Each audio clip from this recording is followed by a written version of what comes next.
Hey, welcome back. Okay, so in this episode, we're looking at Ajax and what exactly Ajax is.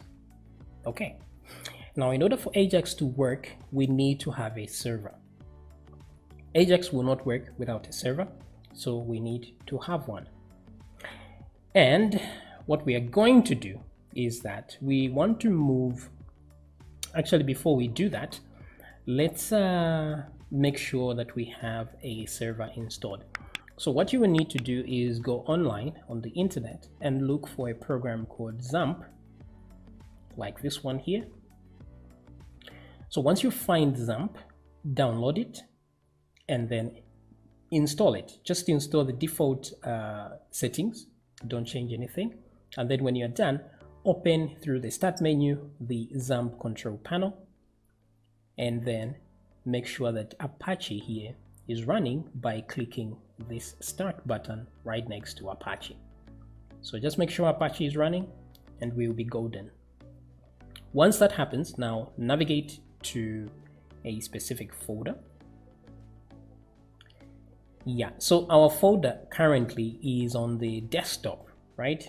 This folder called website. So it's on the desktop, but you have to copy it from there because we will not be using this anymore. Maybe cut it instead of copying it, just cut the whole thing out. Then go to drive C, go into the XAMPP folder, and then go to htdocs. And then right inside htdocs here, you create a folder called website in here. So surprise, surprise, I already have one called website. And I don't even know if I need the contents in here, but I'm going to delete the content for the sake of this tutorial and paste there.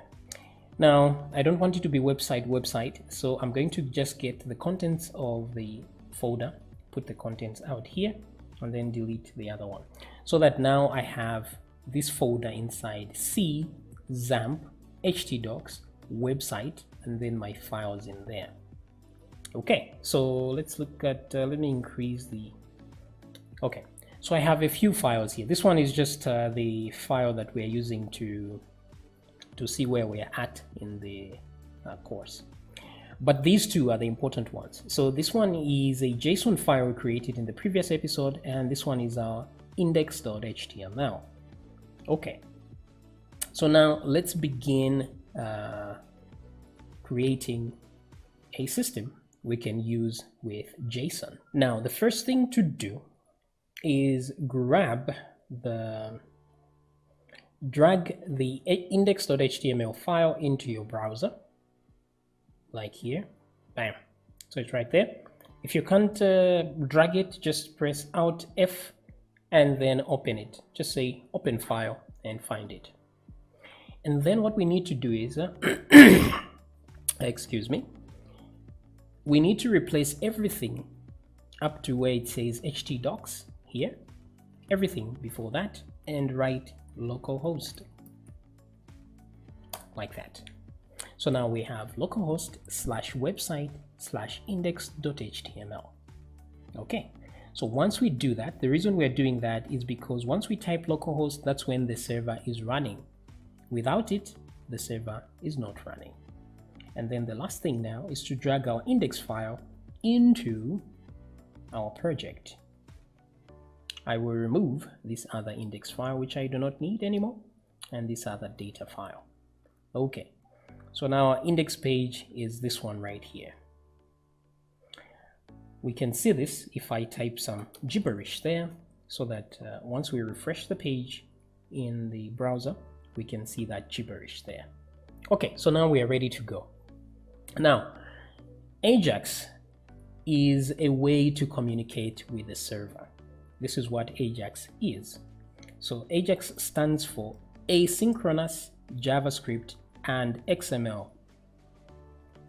Now, XML is a file format just like JSON, which was used a long time ago, but now it has fallen out of favor because JSON is much simpler to use than XML, and so JSON has replaced XML. So don't mind the XML here and thinking you have to use XML on this one. You don't. And then it says JavaScript here. So there is asynchronous, JavaScript, and XML. So obviously it was meant for JavaScript. Now what does asynchronous mean? It means, for example, if I have a page here and then I click a link on that page, what happens is the entire page freezes while that link is being served.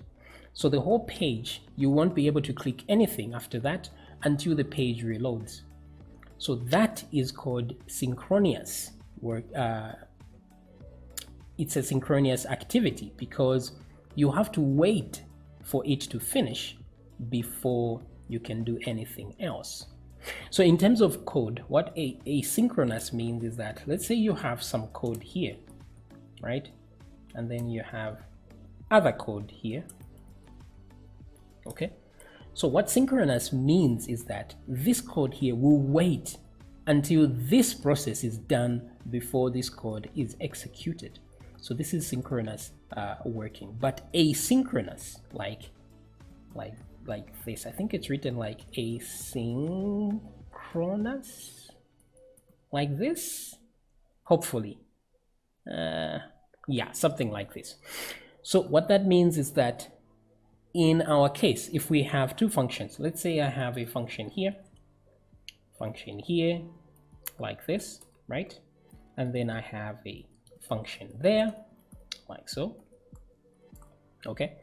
What this means is that while this function is running, this one will not wait for this one to finish. It will also start running at the same time. So this is asynchronous because they don't need to wait for each other to finish. They can both be running.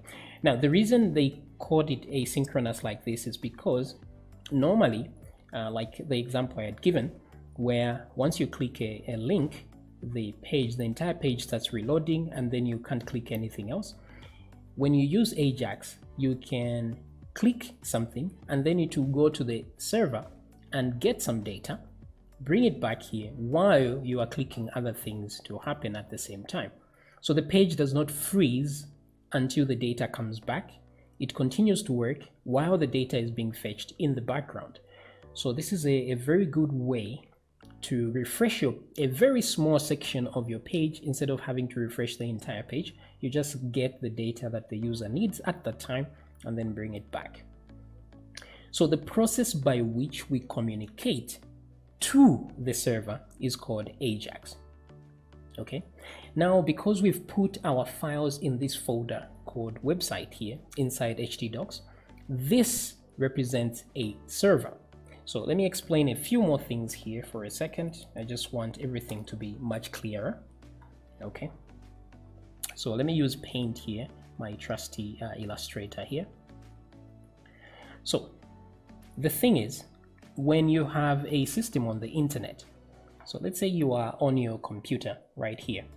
Okay, this is your PC and you are reading something here on your computer. That's you right there. Okay, on your chair or something.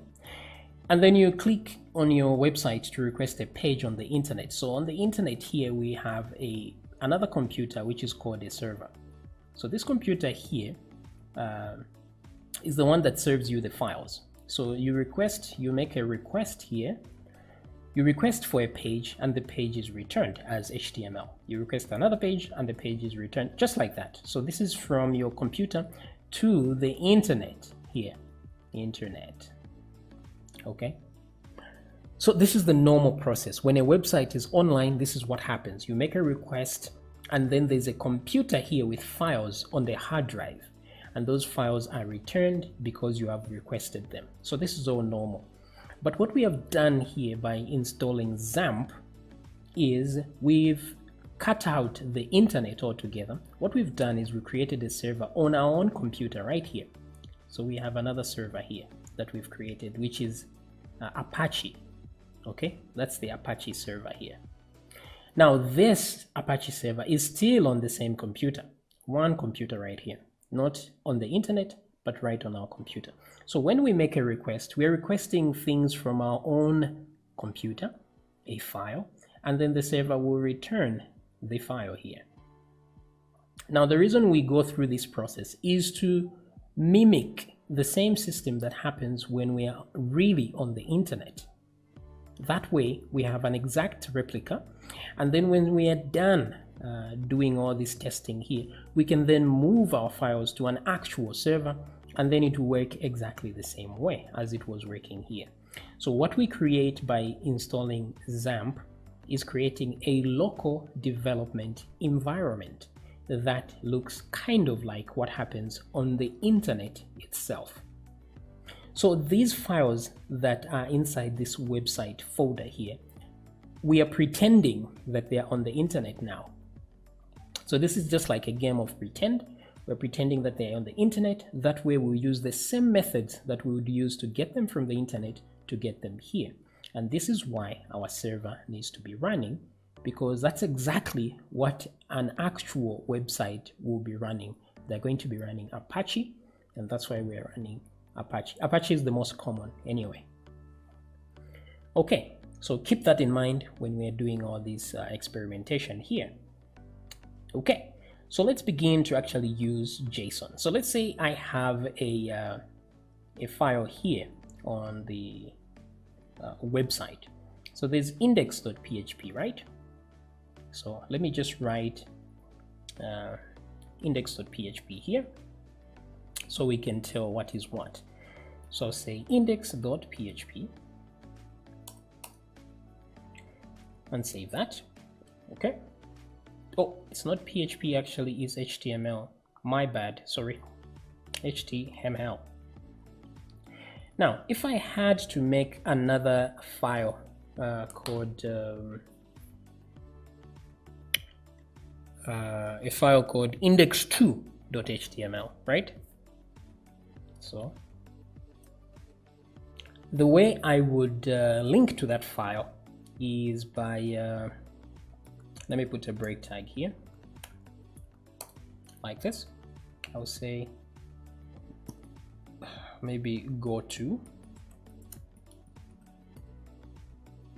index2.html like this, and then I will put an a tag here.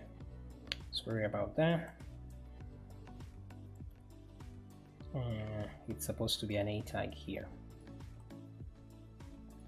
I will put this in an href like this and say index2.html like this. Okay, and then let me just create a new file right here, new file.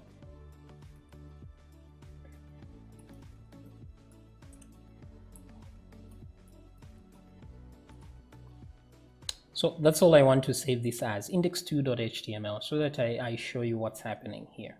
So if I come back to my website and refresh, you see that now I am on index.html, right? But if I click here, I go to index2.html. This is the normal way we move between pages on the internet. If I go back, I come back here. But imagine this is a very simple page, but if it's a very heavy website and I click here, it will take a while. It's going to be loading, especially if it's on the internet. And during that time, I can't click anything. Okay, now to avoid that, what I can do is I can change, instead of having to move to an actual index2.php page, I can simply change the contents of the current page to something else, and then it will look like it's a different page. So all I need is to change a very small section of the page, and that's it. Okay, and bring the contents from here onto the page. Now, I don't have to save that other content into an HTML page. I can save that content into a JSON file, okay? So, which is this JSON file right here. If I drag and drop it here, bam. So let's imagine these are the users that I want to get, or I want to display a user's profile. So I'll display this profile at that point. Then if I want to change to another profile, I don't need to click on a button that will take me to another page. Instead, or that will refresh the whole page and get different data. Instead, I'll just read the JSON file and get some different data and display it. It's as simple as that. So let me close this data too. Okay. So what I will do here is to show you how to create a connection to the server so that I can read this file right here and display the contents. Okay, so remember that this file is here that we want to get data from, right next to the index page. And keep in mind that for this to work, the data file that you're trying to read and the page that you're reading should be on the same server. Otherwise, it doesn't work. So in our case, they are in the same folder. They don't have to be in the same folder. They just need to be on the same website. That's it. As long as it's the same website, it doesn't matter. It's going to work. So let me delete index 2 here because we don't really need it. All I want to do is read from there. So let's see the procedure of reading from a specific location.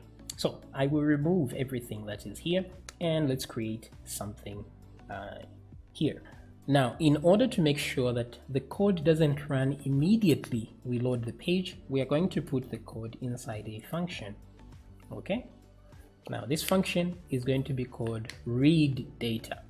So we're going to say read underscore data, like so. Okay, so that's a valid function right there. So how do we read the data? We create an Ajax object. And how do we do that? We say var. These days you don't have to use var, you can use let like this. It's the same thing as using var, or you can use const. They have slight differences, but as you get advanced you will know the differences. But for now let's use var like this. So we're going to say var. Now I'm going to call it Ajax. You can call it anything you want. It doesn't have to be like that. It can just be a like this. It's all good. So Ajax is equal to new. So it's very important to put the word new there because you are creating a new version of this Ajax object. So this Ajax object is called the XML, capital letters like that, HTTP, small letters, request, like that. So it has to change color like that just to know that you've done it correctly. Okay, so we've created a new XML HTTP request, which is this one. The reason we do this is to avoid typing this long thing all the time. So we just assign it to a value that is smaller, like this one. Okay. Once we do that, there are two operations you need to do with this Ajax object, because if you do a console.log, you'll see that there are a few functions that exist there. The first one is open. So if I say ajax.open, this one opens the channel to the server. So there are two ways to read from the server. There is a get and a post. Honestly, it doesn't really matter. You can put any of the two, it will work just fine. So post or get, that's up to you, but I tend to use post most of the time. So there we go. And then the second parameter is the page you want to read from, or the file you want to read from. So our file, it should be a string like this, is data.json. That's the file we're reading from on the server. And then this third part is by default, I think it defaults to false if I'm not mistaken. So you can either put true or false here. Now what this means is that if it's false, this means this data reading will not be asynchronous. It will mean if it's reading data from this file, it's going to freeze the interface while this is happening.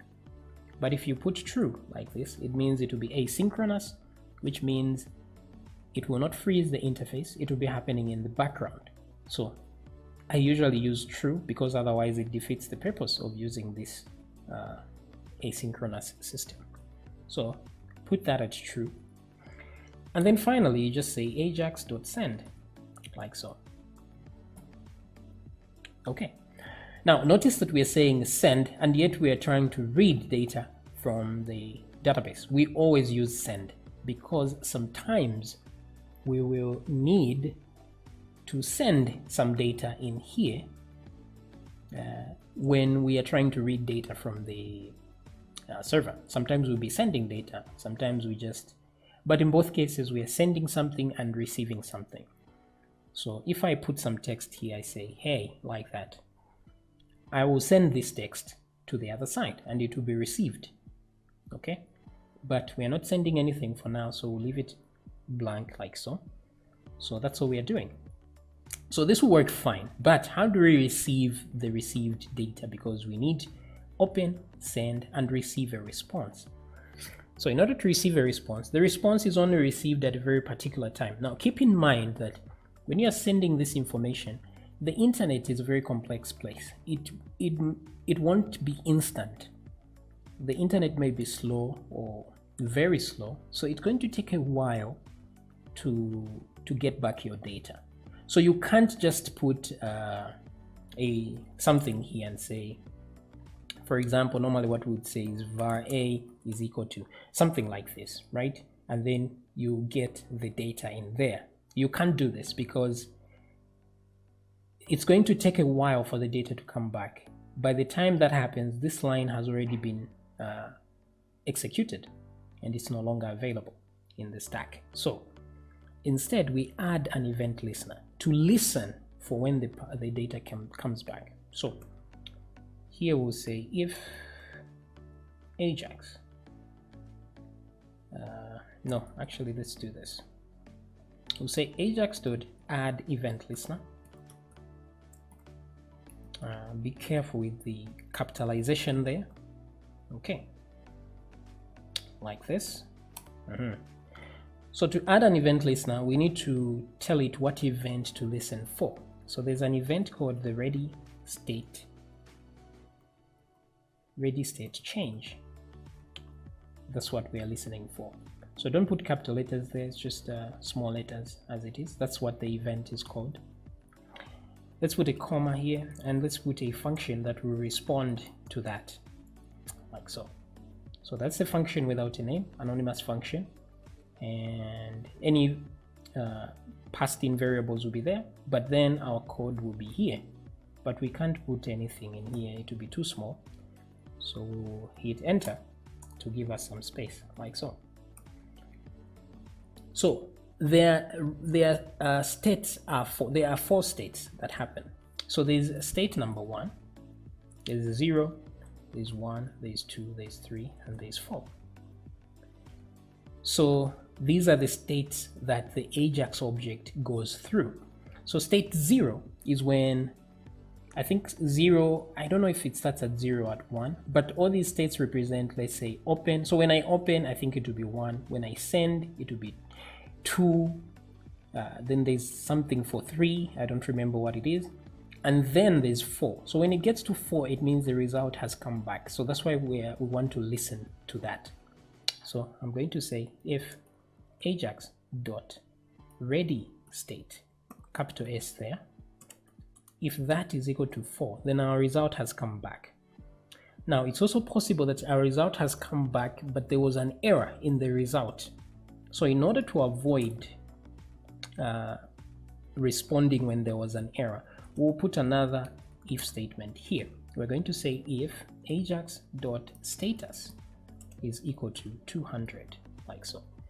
Now this status 200 is the one that is returned by the server. So if I'm sure you've noticed sometimes if you try to open a website that does not exist, it will tell you error 404. 404 means file not found. So that file was not found on the system. Now, if the file was found and everything was returned properly, it returns a code of 200. So this is just normal internet procedure. So every time a result is good, it's 200. If there's an error with the file, an internal server error, it will return 500. So you can put many if statements here to check for each status if you need that. Maybe there's an error of 404, which means page not found. There's 500, which means internal server error, and so on. But we are simply interested in the 200 at this point.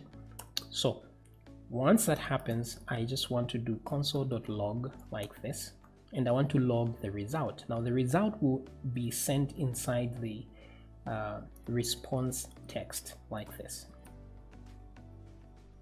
Okay, so response text will contain the value of the result. So this is very simple if you look at it here.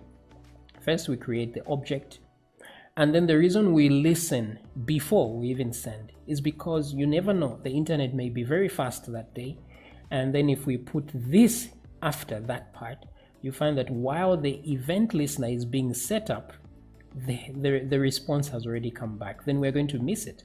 So we start listening before we even send. So we tell it to start listening, and then we open the port, and then we send the data. And then if it comes back, because this process here was we're simply attaching an event listener. It's not that it's happening right now. We attached it so that whenever the event happens, we are ready for it. So then we receive here. Every time the state changes, this is triggered. Every time the state changes, it's triggered. So the first time it's triggered, it will check, it will find that status is 0, it's 1, it's 2, it's 3, until it's 4. That's when it's going to run this. So let's see what we're going to have at the end of the day. So I'm going to run the function. If we just run this, it won't work because we're not calling the function anywhere. So let's call the function down here. So I'll say read data like that, and then we'll see what data we're going to receive. So if I now refresh the page, I have to go to the console because I told it to send the data to the console. And if you look closely here, this data has been returned, which is exactly the data in the JSON file, which is this one. Okay. Now let's imagine for a second I wrote the wrong file name here. I'm going to get the status of 404, which is not found.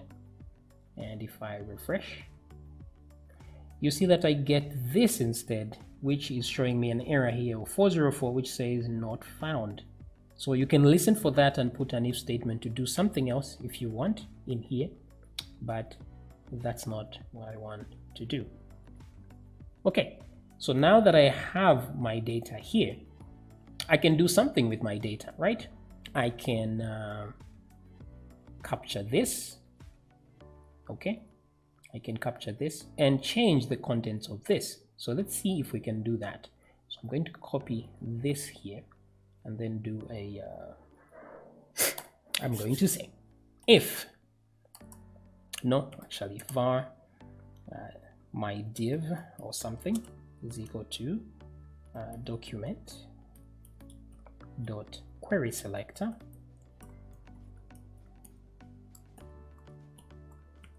Okay, now it's a class, so I will put a dot there, and then now that I have that div, I will say my div dot inner HTML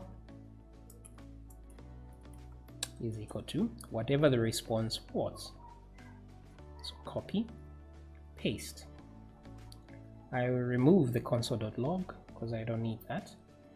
And then instead of it running directly like this, I'll remove that and I will put a button here that will, so that it only works when I click the button. So type button, and then I'll say on click, right, is equal to, then I'll run that function.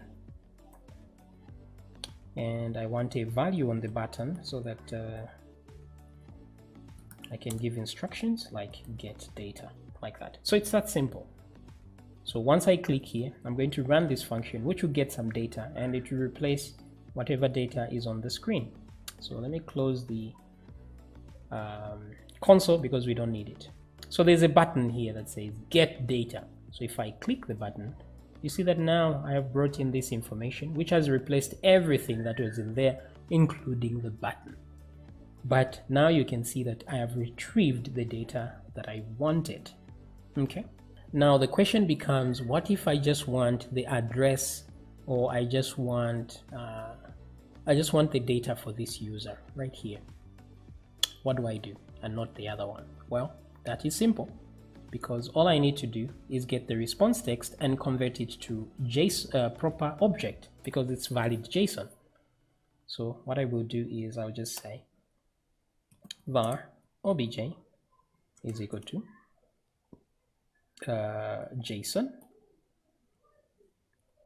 dot parse, because I want to parse the data. Okay, so what is the data? It's the response text right there. I'll put it in there like that. So now obj contains an object of that data.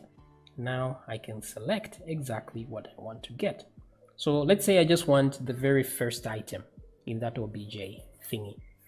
Now remember that that object is an array of objects. So the very first item is item number 0, like that, in the array. Okay, so if I refresh the page and say get data, oh, it shows me that it's an object. Okay, that's good. So what I've done here is I've gotten an object, but I want very specific data from there. Let's say maybe it's object.name, just the name of that user there. If I click there, you see that just the name of the first user has been returned, which is this one. If I want John, I will return the name of the second item. So I'll put 1 here instead, like that, and refresh. Get, then I have John. But if I want to view all the data in that object, I'll have to loop through it. So instead of all this, I'll just say loop, which what I will do is, let me cut this out. First of all, I will empty the contents of my div so that it's clean, and then I will do a loop. So I'll say for, I will say var key in the object, like that. Okay, so I'm looping. That's how you loop through an object. Well, at least that's how I do it. Then I'm going to say, I'm going to copy that, put there, and then put a plus. Now the plus means add to what's already there, right? Add to it. So what I want to add to is the object. I'll put that there. Oh, sorry, my bad. Obj, and then the key, which is the current key right now. Wait a minute. No, this is not actually cool, because remember, we have an array and then we have an object. This for loop is for looping through yeah, wait a minute. Instead of going through there, creating a loop of a loop, what I would do is I would just get the very first item here. So object, the very first item there, which is an object. Because come back here, this is an array containing 2 items. So the first item which I'm getting is this object here, and the second item is another object. So I'm just getting the object, the first object itself, which is on key 0, and so this will work fine. So I'll do this, and then I will say dot wait a minute, no, this does not make sense. It has to be 0 like this. So it's going to be object, the first item, which we are looping through, and then whatever the key is. So this key represents these items here, either the name, the age, or the address. Okay, the 0 represents the array here because we're getting the first item, and then the key is either name, age, or address. So we're looping through these guys, name, age, and address, and every time we loop through those, we add them to this system, and then let's add a comma so that there's a space between them. Okay, so let's see if that will work. Get data. Of course, I have an error, so I will inspect the console. This character encoding error is pointless, but this one, missing name after operator. Oh, okay. So the reason is because I put a dot here, which is unacceptable. I had to put a plus instead. Okay, back to normal. Click, and there we go. We have name, age, address. Now, if I wanted to show the key as well, I can put the key there.